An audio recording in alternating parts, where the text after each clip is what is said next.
Alam niyo ba mga kaibigan, yung mga lugar or bansang malamig tulad dito sa Canada, ang mga sasakyan na binebenta ay may black heater plug. Yun ang equipment standard.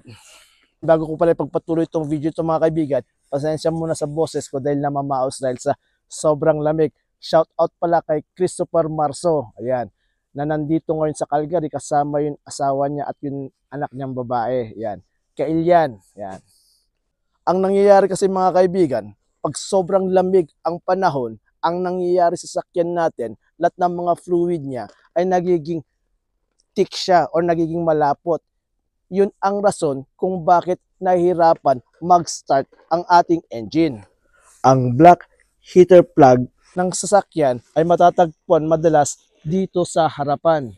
Yan, pwede niyong makita sa inyong owner's manual. So, ito siya mga kaibigan. Ito ay pinag-in ko siya kagabi.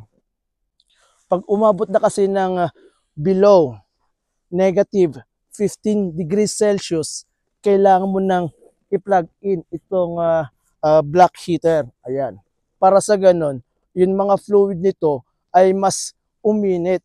Para pag in-start mo siya the next morning or the next day, mas mapapadali. At sa mga weak battery, for sure, kung hindi mo plug in yan, hindi mo mai-start ang sasakyan mo, totally dead ang battery mo. Safe naman mga kaibigan, ang paggamit nito overnight. Start ko rin yung sasakyan. So yan mga kaibigan, kung maririnig ninyo, hindi siya nahirapan mag-start. So yun lang mga kaibigan. Maraming salamat.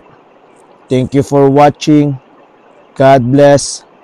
Stay warm and drive with care all the time.